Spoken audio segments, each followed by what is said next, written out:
nosso grande projeto, que é o de reforma íntima e autoconhecimento. Nós tivemos na semana passada mais uma aula, um encontro, e vamos tentar fazer um breve resumo do que foi mostrado, do que foi visto desse nosso encontro. E como sempre nós falamos muito da mente, e ao falarmos da mente queremos mostrar sempre que há uma diferença enorme entre mente e cérebro. A mente, que é nominada pela medicina, pela ciência chamada de consciência, e nós espíritas consideramos ou chamamos de espírito, mas tudo significa uma mesma coisa, porque ela é imaterial. A mente é um princípio inteligente, individualizado, criado por Deus, com o objetivo de evoluir.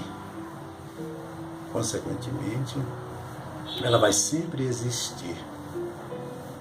E com esse objetivo que jamais deixará de fazer parte da sua estrutura. Já o cérebro é o receptor. Quando a gente associa a mente a uma onda de pensamento, podemos dizer que o cérebro é o equipamento que colapsa essa onda, ou seja, transforma ela em realidade. Essa realidade é o que compõe a nossa vida e como nós vivemos esta vida. Dr. Nobuo Fakuri, um grande neurocirurgião brasileiro, ele dizia que a mente é uma entidade não corporificada, quando nós falamos materialmente, que instrumentaliza o cérebro para se inserir na realidade física em que nós vivemos. Não podia ser uma definição melhor, né? Então a evolução espiritual do ser humano é lenta, porque esta mente, ela trabalha criando, elaborando, transformando de encarnação em encarnação. Mas o que acontece? É que quando nós estamos vivendo uma reencarnação, imaginamos que a vida seja circunscrita só àquela experiência. Não podemos ver, e ainda nos falta a possibilidade de vermos que somos seres eternos, que cada vez mais procuramos essa evolução. Mas isso só ocorre, como nós dissemos, pelo processo da reencarnação. É como um aluno que volta para a escola para reaprender aquilo que até então não conseguiu ensinar. Por isso que chamamos a Terra do planeta escola, do mundo de provas, um mundo de reparação. Mas nós não estamos aqui apenas para sofrer. É quase que natural as dificuldades pelas quais nós estamos passando. E tudo isso vem exatamente pelas nossas faltas anteriores, que não significa culpa, pecado, nada disso. A vida é uma experiência que se manifesta com o objetivo sempre de crescimento, pelas tentativas, e quando a gente, numa experiência, realiza as tentativas, não podemos esquecer que os erros também são evidentes. E é preciso trabalharmos para evitarmos os nossos erros e migrarmos, como todos nós queremos, para a perfeição, que está tão longe de nós. Então vamos ver aqui alguns conselhos que são bem naturais e pertinentes ao processo reencarnacionista. Primeiro é que você vai receber um corpo. Esse corpo foi idealizado por você, para você, justamente com o objetivo de atender às suas necessidades nessa experiência terrena. Você tem um corpo que merece e que necessita para tal. Esse corpo você pode amá-lo, você poderá odiá-lo, você poderá ser uma pessoa extremamente infeliz consigo mesma, mas jamais você poderá se libertar dele, porque ele faz parte da sua experiência, principalmente essa experiência.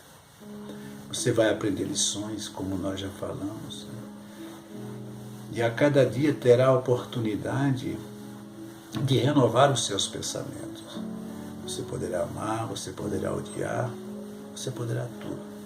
O livre-arbítrio é uma condição inerente a todos nós, mas ele não só nos dá o direito de escolher, mas, sobretudo, nos dá a responsabilidade das nossas escolhas.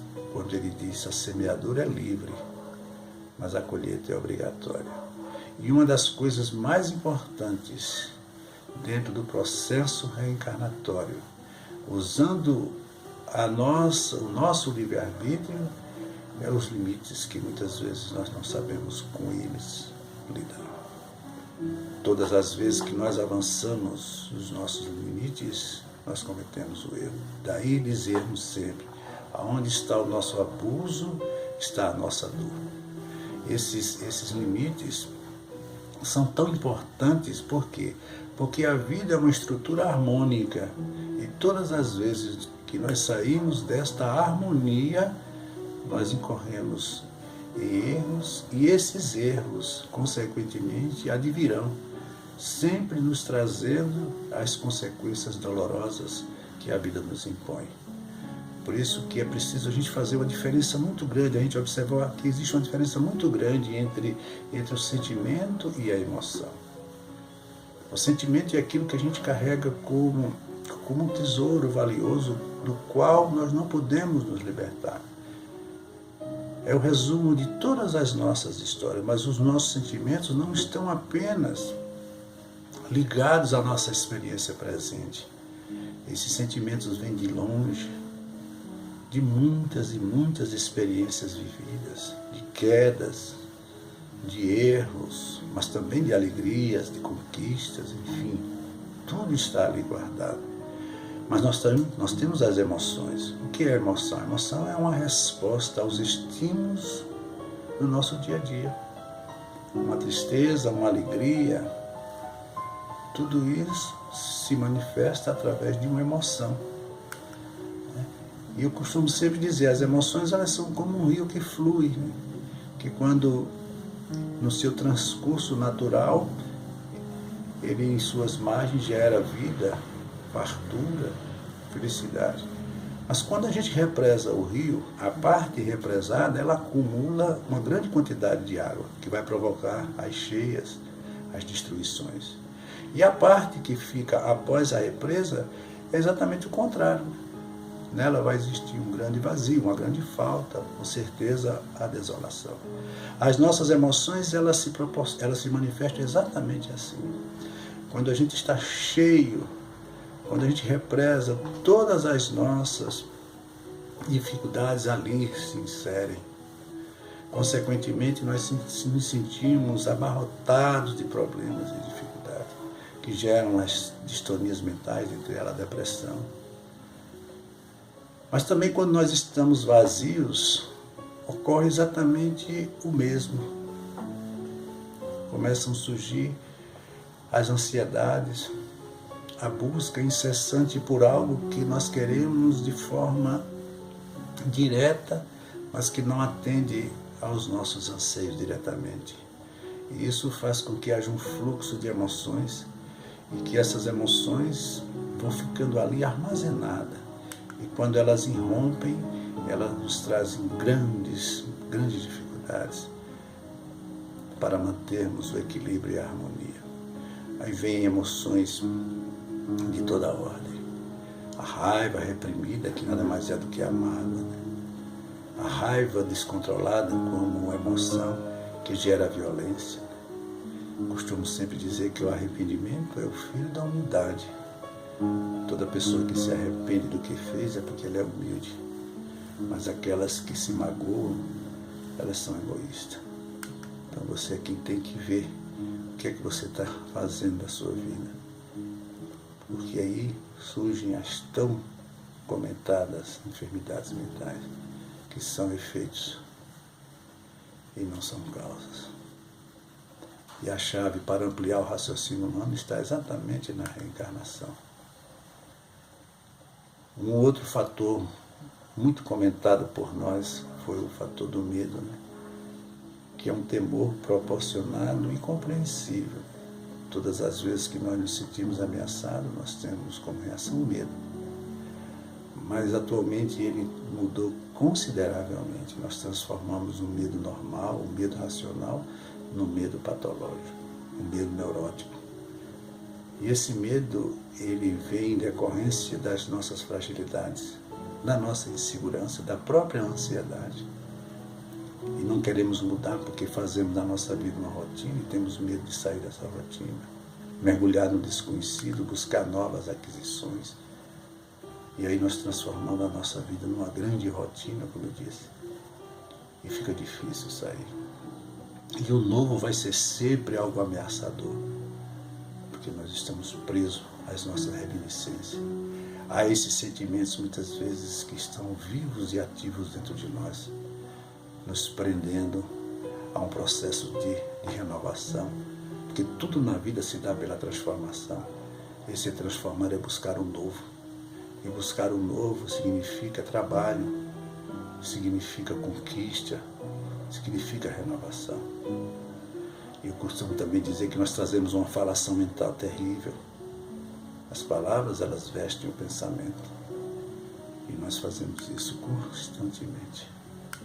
E, consequentemente, essa raiva, esse medo, todos esses sentimentos reprimidos, são os causadores de toda a nossa tristeza, de toda a nossa infelicidade. Nós temos as pós-ocupações. Essas pós-ocupações são as grandes causadoras das depressões.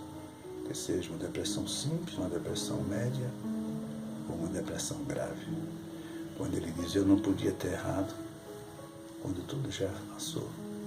Eu não devia ter feito nem agido como eu agi ou como eu fiz. E começa a remoer esses sentimentos de autocobrança que nada mais resolve. Tudo isso por orgulho, porque ele não quer entender que ele erra, que ele é falível, que tudo isso faz parte do contexto da vida, mas ele transforma tudo isso em culpa e não se liberta dessa culpa e se entrega ao seu pessimismo, se achando vítima de tudo e de todos. E quando ele sai da pós-ocupação, ele mergulha na preocupação. Esse é terrível, que é a grande causadora da ansiedade. Eu tenho que manter tudo sob controle, eu tenho que fazer tudo desse jeito, eu não posso errar, eu não posso perder. Como se a vida se resumisse a esses fatos. E aí vem exatamente aquilo que nós mencionamos, o medo do futuro, o medo do incerto. E quando Jesus dizia que fizéssemos brilhar a nossa luz, ele nesse momento está mergulhado na sua própria sombra. E ele não consegue sair. E aí se entrega ao pessimismo, à insegurança, à angústia, e vai buscar exatamente no meio que vive uma forma de manifestar toda essa sua insegurança. Quando nós poderíamos nos ocupar apenas com o momento presente, fazer o agora. Esse aqui é o nosso grande objetivo. O que é que eu posso fazer agora para resolver esse problema? Porque os nossos problemas têm que ser resolvidos. O que é que eu preciso aprender com esse erro? Os erros, eles servem para serem refletidos e não repetidos. Não é? Qual é a melhor forma de atuar nessa ou naquela atividade? Ou seja, procurar sempre algo produtivo e racional para você elaborar o seu projeto de vida, com uma atitude responsável, serena, mas ser acima de tudo flexível, utilizar a sua energia, essa energia que tanto possuímos, para uma superação, aprendendo com o passado e, consequentemente, planejando o futuro. Portanto, é preciso que façamos essa reflexão. É importante que para essa reforma íntima, em busca desse autoconhecimento, temos noções básicas do que verdadeiramente somos e o que queremos para a nossa vida. Aqui nós vamos dar um intervalo, convidando a todos para que na próxima quarta-feira possamos estar juntos, dando continuidade a esse nosso trabalho. Um abraço forte a todos e até lá.